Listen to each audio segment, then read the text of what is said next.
This is Marcus Reid. Before we begin, subscribe, like and share, because some stories don't start with betrayal or hatred.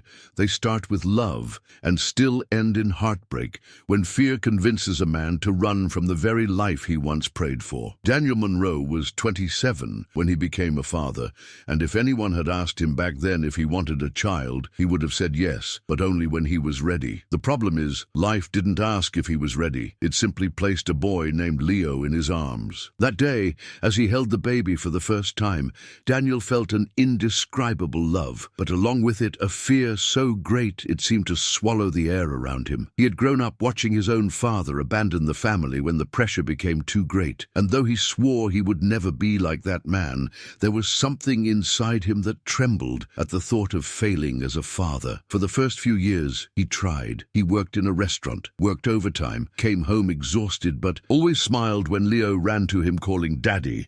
But as Leo grew older, Daniel began to feel like he wasn't offering enough. He saw his son wearing worn-out sneakers, watched other parents buy expensive toys for their children, and wondered if Leo would ever be proud of him, or if he would see him as a failure. When Leo turned 7, Daniel received a job offer in another city, a job that promised better pay, but it was unstable and required full-time work, something that would completely separate him from his family for months. He believed, perhaps naively, that he could go, build something better, save money, and then return as a worthy father, someone Leo would admire and call a hero. The night before he left, Leo fell asleep on the couch with a toy car in his hand, and Daniel watched him with teary eyes. "I'll come back better, son," he whispered, even though he knew Leo couldn't hear. The next morning, he made the worst choice of his life. He left without waking him. He left only a short note on the kitchen table. "I'll build a better future for us. Wait for me." But time passed faster than he had the courage to return. Work became an emotional prison. The bills piled up, the shame grew, and the months turned into years. And when he finally tried to call, Leo wasn't answering. The boy who once reached out to call him Daddy had now learned to live as if he'd died. Daniel tried for a long time to convince himself that he would return as soon as he had something valuable to offer. But the truth is, distance gave way to fear that he would grow even more. He made excuses. "I can't go back yet. Not like this. He'll be disappointed. When I make more money, when I have a better place to take him." And so, the promise he'd made when he left became a shadow that followed him. The calls he told himself he would make never came. He dialed the number a few times, but hung up before anyone answered. Every missed birthday, every missed Christmas, every school drawing he never saw piled up like bricks, building a wall between him and his son, until one day he realized he no longer recognized the tone of Leo's voice. The child he remembered was now just a portrait trapped in his memory, a childish smile frozen in the past, while reality moved on without him. And the question that began to haunt him at night was cruel. Does he still think about me, or has he already buried me as if I were dead? Time, which he believed would be an ally in coming back better, slowly became his accuser. After 4 years, Daniel finally found a stable job and a less unstable life than before. But now he carried not only the desire to return, he also carried the weight of guilt for never having returned. He began to have recurring nightmares about Leo, always seeing him as a small boy, holding a stroller and asking, "Why didn't you come back, Daddy?" He woke in a cold sweat, feeling perpetually late for something that was already over. One day, he discovered through a distant friend that Leo and his mother still lived in the same city, but knew nothing of his whereabouts. His mother had stopped telling stories about him because over time she realized that keeping hope alive only hurt the boy more. It was at that moment that Daniel realized he hadn't just disappointed his son, he had robbed him of the right to believe, and the question stopped being, "When will I come back?" and became, "Am I still worthy of coming back?" One day, while walking alone after another shift, Daniel stopped in front of a toy store. Inside, a father was helping his son choose a new toy car. The simple scene tore something inside him. It was like witnessing a memory he'd never fully lived. It was at that precise moment that he understood that no future success would erase the failure of leaving. So he decided to return, not to be hailed as someone who had made it in life, but to face the gaze of a boy who might no longer be a boy. He spent days rehearsing what to say. "I did this for you. I wanted to be a better father. I was scared, but none of the words felt right, because none of them changed the truth. He chose to leave. He hadn't been forced, and now he bore the consequences of that choice. Still, he bought a bus ticket and set off. Every mile he traveled increased his anxiety. He didn't know if Leo would hate him, cry, or simply not recognize him. And somehow, the third option terrified him the most. When he arrived in the city, he noticed that much had changed. The neighborhood he remembered seemed smaller, quieter. The house where he had left his family had a different color now, but it was still the same structure. He approached hesitantly and stood before the gate for long minutes. He wanted to knock. He wanted to run in and apologize, but his legs were shaking.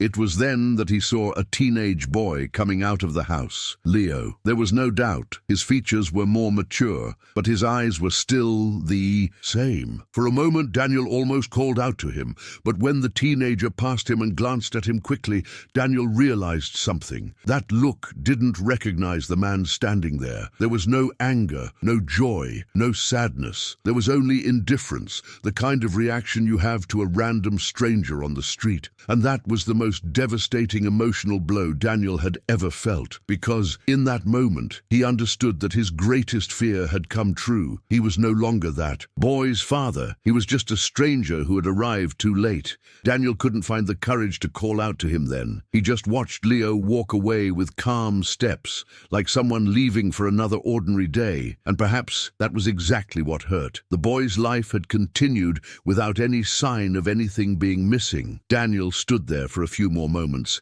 until he finally stepped back and sat at an empty bus stop, feeling his legs give out. He imagined 1,000 scenarios in which Leo would run to him, confused, perhaps crying, asking why he took so long. But what he saw was a much crueler reality. Leo had learned not to wait, and learning not to wait for someone is, more often than not, the most silent way of saying that that person is already dead in your memory. Daniel spent the morning trying to think of what to do. He didn't want to show up abruptly and cause an emotional shock, but he also knew he couldn't just disappear again. So he decided to start with the one who still had memories of him, Leo's mother. Late that afternoon, he returned to the house and knocked on the door. It was Leo's mother, Elena, who opened the door. When she saw him, she was silent for a few seconds. There was no scream, no tears. Her expression was weary, like someone who had already gone through every possible emotional stage and now only had tolerance left. "You're back," she said, not as a question, but as a distant realization. Daniel tried to speak, but his voice faltered. "I want to see Leo." Elena crossed her arms and replied, "Seeing him makes sense, but entering his life again, that's another story." Daniel felt the impact of the sentence like a punch in the gut. Elena didn't kick him out, but she didn't welcome him either. She simply said that Leo was now a teenager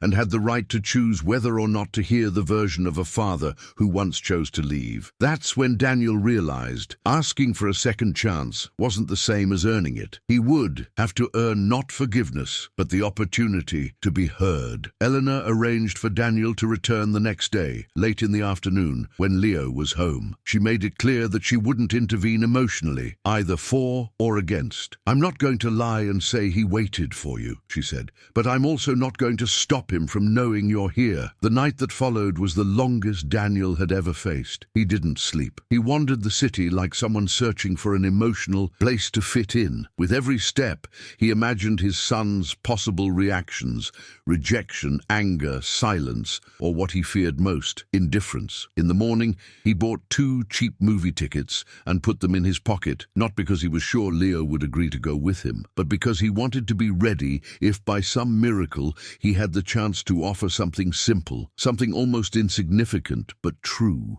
something that said, "I don't want to prove anything, I just want to be here." When he returned to Elena's house at the agreed time, his heart pounded as if trying to escape his chest. Elena let him in and asked him to wait in the living room. A few minutes later, Leo came downstairs. He looked at Daniel without emotion. The silence between them felt like a desert. Daniel tried to smile, but the guilt weighed heavily on his face. "Hi, Leo," he said, his voice trembling. Leo responded with only a tiny nod, as if acknowledging someone who once existed but no longer belongs to the present. Daniel took a deep breath and said, "I know I have no right to ask for anything, but I wanted to talk to you when you're ready." Leo crossed his arms arms and replied dryly, "Talk to you about what? It's been years." Daniel swallowed the lump in his throat. I don't expect you to understand now. I just want you to know that I regret leaving." Leo looked away, uncomfortable, and said, "You chose to go. I don't know if I want to hear why." And with that sentence, Daniel understood that regaining space in his son's heart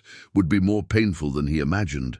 But at the same time, it was proof that Leo still felt something, because someone who is completely indifferent doesn't show resistance. They just turn and move on. After that first encounter, Eleanor made it clear that Leo needed space. Daniel accepted. When he left the house, he realized that regaining his son's trust wouldn't be a one-day conversation, but a long road of silent steps. He rented a small, cheap room nearby and decided to stay in the city. He didn't invade Leo's life. He didn't show up unannounced, but he didn't run away again either. Days later, he began frequenting a small coffee shop near his son's school, always at the same time, not to stalk him, but to be there, like someone who, even without being recognized, wanted to remain present. Every day, before leaving, he left a simple coffee on the table outside the cafe with a short note, "In case you ever want to talk." He never signed it. But Leo knew exactly who he was. For the first week, Leo ignored the coffees. The second, he sometimes tossed them in the trash without even looking. But by the third week, he started leaving the cup on the table without touching it, as if silently admitting he no longer wanted to pretend it didn't exist. Meanwhile, Daniel got a job as a helper at a local auto repair shop. The work was honest and quiet. He didn't say much, but his colleagues could tell his gaze held the kind of regret that time can't easily erase. Some days, he'd see Leo walking down the sidewalk in front of the coffee shop, backpack on, headphones in. Leo never stopped, but every now and then, he'd glance quickly toward the table where the coffee was, and Daniel understood. That look wasn't forgiveness, but it was an acknowledgement that he was there. And for someone who had spent years running away, just being seen felt like the first step toward existing again. One rainy afternoon, Leo finally stopped at the table, stared at the coffee cup, and asked from afar, without getting too close, "How long are you going to stay here?" Daniel, his voice firm but humble, replied, "As long as you don't send me away." Leo didn't answer. He just turned and kept walking, but he didn't spill the coffee. And in Daniel's heart, that already felt like a kind of permission, small but real. After that rainy day, something subtly shifted between Daniel and Leo. They still didn't talk, but the absence of explicit rejection began to transform into a silent space where,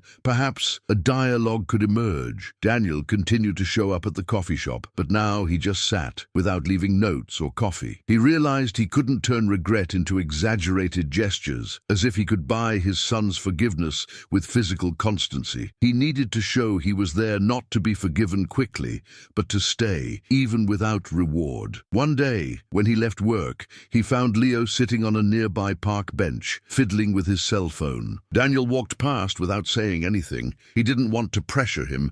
That's when he heard his son's voice, low, almost irritated. "Are you always going to do this? Pretend you don't see me?" Daniel stopped. He turned slowly, with the caution of someone afraid of breaking something fragile. "I just don't want to invade your space," he replied. Leo rolled his eyes with an impatient sigh. "You already have, showing up after years. Now it's too late to try to be polite." The sentence stung, but it also proved something important. Leo was ready to speak, even if it was angrily. The conversation that followed wasn't pretty. Leo didn't cry. Daniel didn't get a hug. Instead, he was hit with real hard questions. Why did you leave without saying goodbye? Why did you take so long? What did I do wrong? Why didn't you think I was worth anything until you were already grown? Daniel tried to answer, but realized no justification was enough. "I thought I was doing the right thing. I thought I needed to be better to be your father," he said. Leo immediately retorted, "I didn't want a better father. I just wanted a father." And in that moment, Daniel felt the false narrative he'd created for himself all those years completely crumble. The idea that leaving was a sacrifice for love. The truth is, he'd run away from the fear of failure, and by running away, he'd failed in the worst possible way. Leo got up, shouldered his backpack, and before leaving said, "If you want to stay, you'll have to show me you're really back. And I don't know if I'll let you stay, but you're the one who decided to come back late." Daniel stood there, alone, but this time not ashamed. ashamed, but with the certainty that it would be difficult, and that, for that very reason, he needed to move on. After that heavy conversation, Leo didn't immediately look for him again, but now there was something different. When he passed by the square or the cafe and saw Daniel sitting, he didn't look away like before. Sometimes he just glanced quickly, as if checking to see if he was still there. And Daniel understood. Constancy wasn't about showing up every day expecting something in return. It was about staying even when it seemed like nothing was changing. While working in the workshop, he began to capture small moments of his routine, not to impress Leo, but to have something real to share when the time was right. One afternoon, seeing him walking through the square again, Daniel simply said, "Work is tough today. Working with old parts makes me think about how some things only break because we don't take proper care of them." Leo didn't answer, but paused for a second, as if that sentence had struck a chord inside him, perhaps because it sounded less like a moral lesson and more like a confession. Over time, Leo began to slowly approach him, not physically, but in small gestures. One day, instead of completely ignoring Daniel, he sat on a nearby bench and used his cell phone while Daniel was nearby. They didn't speak, but the same invisible wall separating them was gone. Another afternoon, Leo asked, without looking directly at him, "Do you still fix cars?" Daniel replied, "I do what comes my way. It's not always easy, but it's honest." Leo shook his head, and even without saying anything, he seemed to be assessing who Daniel was now. Not the man who once ran away, but the man who had returned and still remained. When Leo left, without saying goodbye, Daniel smiled slightly, not because he had overcome anything, but because he understood a fundamental truth. Forgiveness doesn't come all at once. It approaches slowly, like someone still afraid of getting too close and getting hurt again. And Daniel knew he had been that boy's wound. Now he needed to prove he could be part of the healing, even if Leo still didn't know if he was willing to be healed. The first major sign of change happened unexpectedly. One Saturday afternoon, Leo passed by the shop where Daniel worked and stopped at the entrance, simply watching. Daniel was greasy, his face stained with grease, repairing an old part. He noticed his son's presence but didn't rush over.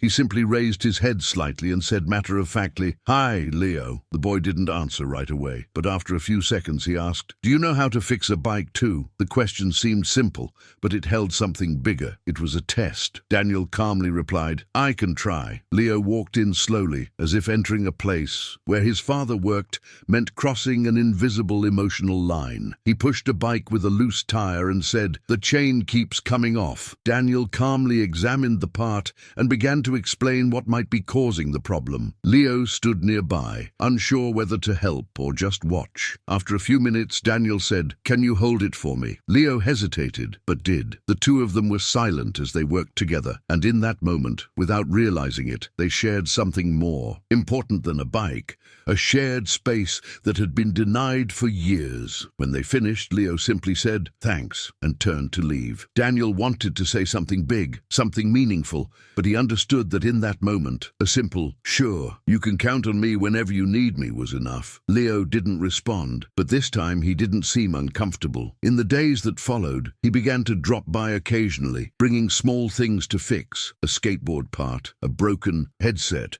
sometimes just watching Daniel work. He never said he wanted to learn, but he kept a close eye on his father's hand movements. On one such visit, Leo asked, "Why did you keep doing those things after you left?" Daniel took a deep breath and said, "Because fixing broken things made me feel like maybe I could still fix myself, even if it took me a while to figure it out." Leo fell silent, but when he left, he no longer seemed to be just watching. He seemed to be listening. As the weeks passed, Leo began showing up at the shop a little more frequently. Sometimes he wouldn't bring anything to be fixed. He'd just sit in a corner, fiddling with his phone, while Daniel worked. At first, Daniel wasn't sure how to react. Too much talk might alienate him, and too little might seem indifferent. So he began to converse lightly, without constantly trying to justify himself. He talked about what he was doing, about how some old parts were difficult to restore, but that with patience, something damaged could be made to work again. It wasn't just about mechanics,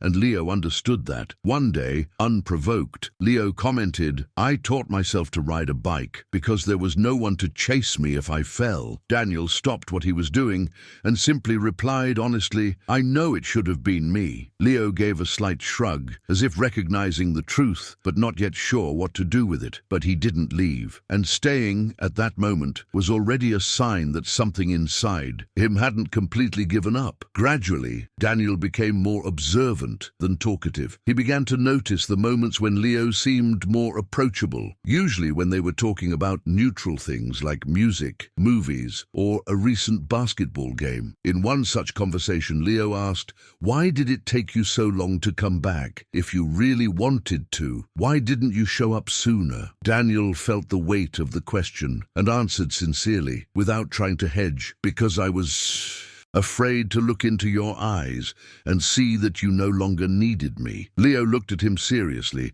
and said something that struck Daniel deeply. "It's not that I didn't need you. I just had to learn not to need you." That sentence echoed inside him like an open wound. But at the same time, it was a painful reminder that his absence wasn't neutral.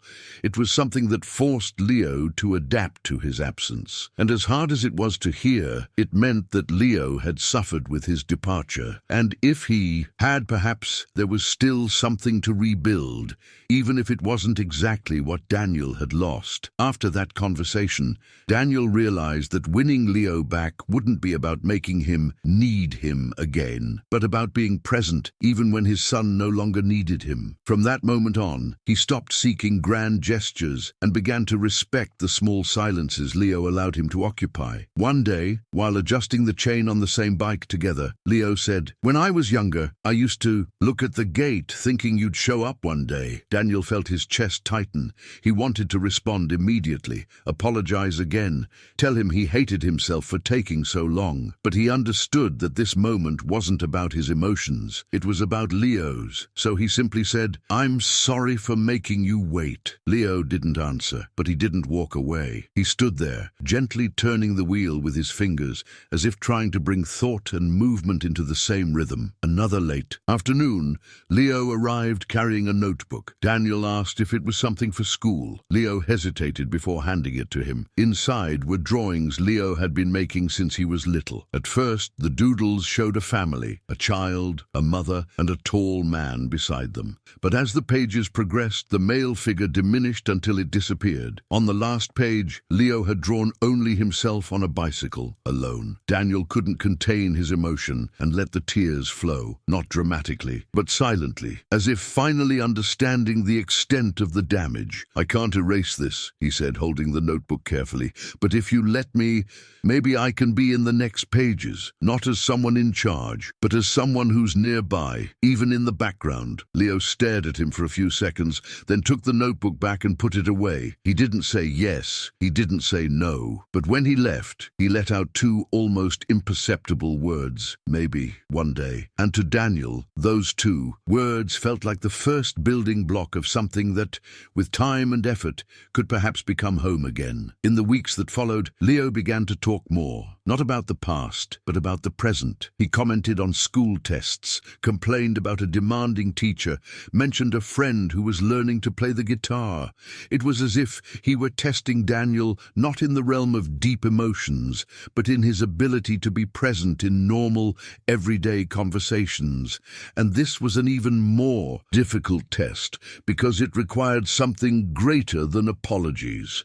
It required permanence. Daniel, in turn, responded without trying to be the perfect father he'd failed to be in the past. He simply listened, sometimes offering brief advice, sometimes just nodding in agreement. One day, Leo showed up at the workshop and sat for almost an hour without saying anything, just watching Daniel work. When the afternoon was over, he simply said, "Can I come back tomorrow?" Daniel replied, "Anytime." And for the first time, when he left, Leo didn't feel like he was running away. He felt like he was returning to a place where something was slowly being rebuilt. Over time, Daniel began teaching Leo how to use the tools, not like a father teaching a son, but like someone teaching someone else, something they've mastered with care. Leo, holding the wrench for the first time, asked, "Do you think I can learn this?" Daniel smiled slightly and replied, "You can learn anything if you decide not to." "Give up." Leo was silent for a few seconds, absorbing the sentence more deeply than he let on. He wasn't just just asking about mechanics. He was asking indirectly if he could still learn to trust someone who had disappointed him, and Daniel knew it. So, instead of making promises, he simply said, "I'll stay here while you learn." And it was there, in that room smelling of oil and metal, with the soft sound of tools in the background, that something almost imperceptible began to blossom, a new form of bond, not rushed, not forced, not based on nostalgia for what was lost, but on what could be built now, slowly but surely. One day, Leo appeared at the workshop with a shy smile, the kind of smile that tries to hide itself, but still reveals something light. He held 2 cans of soda. Without ceremony, he handed one to Daniel and said, "I had some left over from a friend's house." Daniel accepted it, not as a gift, but as a sign that Leo was beginning to see him as someone he could share the simple things of his day with. They sat there drinking in silence until Leo commented, "I'm doing a project at school about the future, and I still don't know what to write." Daniel didn't answer right away. He thought about the right words before saying, "The future doesn't have to be a huge thing. Sometimes it's just a tomorrow where you want to wake up feeling a little better than today." Leo didn't comment, but he remained thoughtful. When he finished his soda, he carefully placed the can on the counter as if respecting that moment. He left with a simple "bye," and though it was a brief word, Daniel kept it as a gift. Because when someone who had built up barriers begins to say goodbye, it means they no longer fear the return. The months passed, and Leo's presence became part of Daniel's routine. Sometimes he'd show up to chat, other times to help with something light, other times just to be there, without explanation. There were no hugs, no declared forgiveness yet, but there was permanence, and permanence is one of the first forms of healing.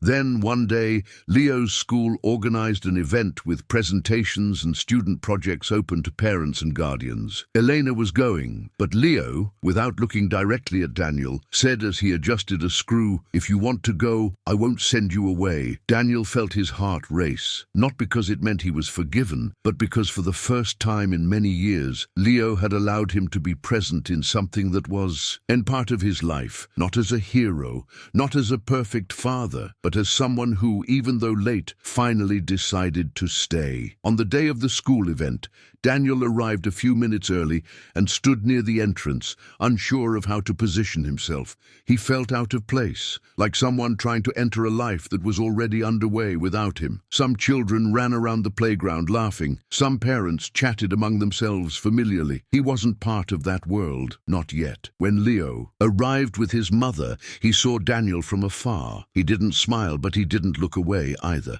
He walked toward him and simply said, "The room is in the back hallway." Daniel followed him silently, respectfully, walking a step behind. Inside the room, the students had displayed work on who I want to be in the future. Daniel leaned against a wall, watching from a distance. When it was Leo's turn to present, Daniel held his breath. Leo spoke of wanting to learn something that involved creating and repairing, something that had value even when done in silence. He didn't mention his father, didn't speak of absence or regret. But at the end of the presentation, he glanced discreetly at Daniel before putting away his work, and in that look there was something that wasn't acceptance, but perhaps recognition. He was allowing Daniel to witness his life again, even if he wasn't yet sure he wanted to share it fully. When the event ended, some of Leo's classmates approached, asking about the silent man beside him. Daniel heard Leo reply quietly, "That's my father." There was no pride or overt resentment, just a simple statement of truth. Daniel felt a lump in his throat. Being called Dad again, even without overt affection, meant he had re-entered Leo's world, neither as a hero nor a faded memory, but as a real, present being. As they left school, Leo walked beside him for a few minutes. Then he stopped and said, "I'm still trying to figure out how I feel, but I don't. And think you're faking it." Daniel simply replied, "I'm not." Leo then concluded, "So, don't give up." And in that moment, Daniel didn't feel forgiveness. He felt an invitation, not to return to the past, but to continue continue walking alongside a son who, even hurt, still allowed room for the possibility of trusting again, one step at a time. After the school event, something between them wasn't resolved, but open, and for the first time, that wasn't a burden, but an opportunity. Leo began showing up more often at the workshop. Sometimes they talked about trivial things, about a movie he'd seen, about someone who'd irritated him at school, or even about the difficulty of feeling like he was enough in a world that always seems to demand more. Daniel listened attentively, trying to understand his son today, without trying to force him into the mold of the boy he'd left behind. At one point, while they were disassembling a gearbox together, Leo asked, "Do you think we can, be father and son again?" Daniel stopped, looked at him sincerely, and replied, "I don't think we should try to get back together. I think we should try to start as two people who've been hurt but still want to build something new." Leo took a deep breath, saying nothing, but continued tightening the screws without budging. In that moment, they didn't need hugs or tears. They just needed to keep working side by side. One day, after hours of comfortable silence in the workshop, Leo said, "If I tell you things about myself, will you promise not to leave again?" Daniel felt the ground shake inside, but he remained calm. "I promise to stay, even when it's hard." Leo just nodded slightly, and that night he talked a little more about himself, about his fears, his insecurities, and even how at times he found himself trying too hard to prove he didn't need anyone. Daniel listened in silence, and finally he said, "I tried to be strong alone too, and that's how I lost everything that mattered." Leo didn't answer, but this time, as he left, he said, "Bye, Dad." The word came out hesitantly, as if it still felt strange in his mouth. But it did, and Daniel realized that in that moment he hadn't been completely forgiven, but he had been named again, and for someone who had lived for years as an absence, being called Dad, even in a fragile way, felt like the beginning of a rebirth. After that, "Bye, Dad," nothing changed immediately, but everything changed on a deep level. Leo didn't hug Daniel daily or act as if everything in the past was resolved.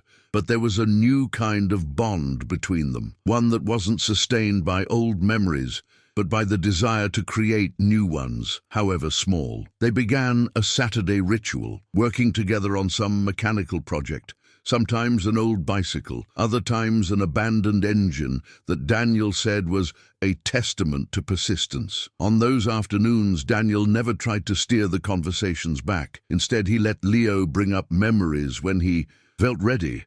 Sometimes Leo would comment, "Do you remember that time I fell off my bike and cried because I thought no one would pick me up?" And Daniel would respond honestly, "I remember the things I experienced with you, and I also miss the ones I lost." Leo didn't cry. He didn't say it hurt, but the way he took a deep breath before continuing showed that, little by little, he was allowing the pain to pass through his body, not to destroy, but to be understood. Over time, Leo began to ask more about who Daniel was now, where he lived, what he did when he wasn't at the shop, what regrets he still carried. One day, he asked directly, "Did you really want to come back, or did you only stay when you realized I left?" Daniel answered without hesitation, "I wanted to come back long before.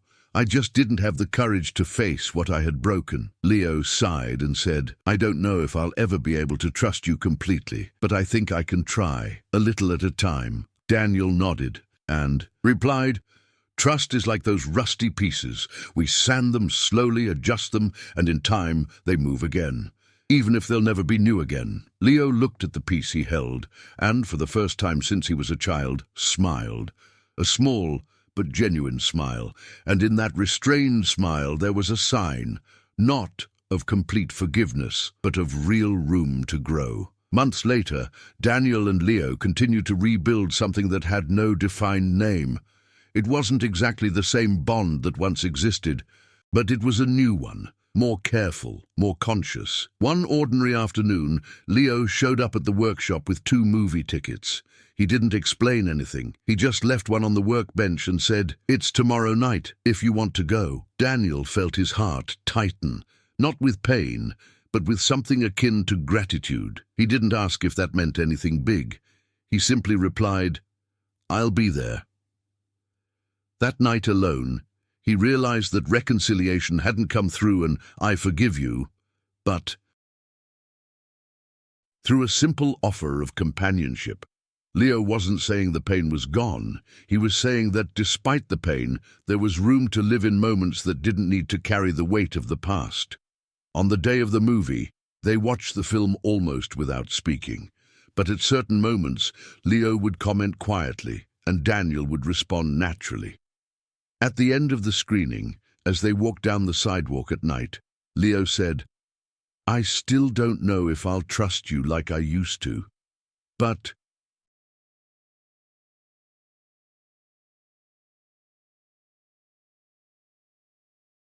I don't feel like you're going to disappear again." Daniel looked at him and said, "I'm not here for you to see me again as the father I should have been, but to be with you as the man I'm trying to be now." Leo was silent for a few steps and then replied, "I think I can learn to know this new you." Daniel held back tears but smiled with relief. Because sometimes the greatest apology comes when someone lets you stay, even without promising to forget. In the days that followed, Daniel continued working in the workshop, and Leo continued showing up some afternoons. There were no dramatic declarations, no need to prove anything every second, just shared work, simple conversations, occasional small laughs, and the feeling that something was being fixed, not quickly, but sincerely. Daniel didn't erase the past. Leo didn't pretend it never hurt. But they both began living within a new chapter, not perfect, but possible. And for someone who once abandoned a child thinking they needed to become someone better to deserve love, perhaps the true maturity was understanding that love also means staying, even when you're afraid of failing again. This was Marcus Reid. And sometimes, the greatest act of redemption isn't being forgiven. It's staying long enough to learn how to be worthy of being trusted again.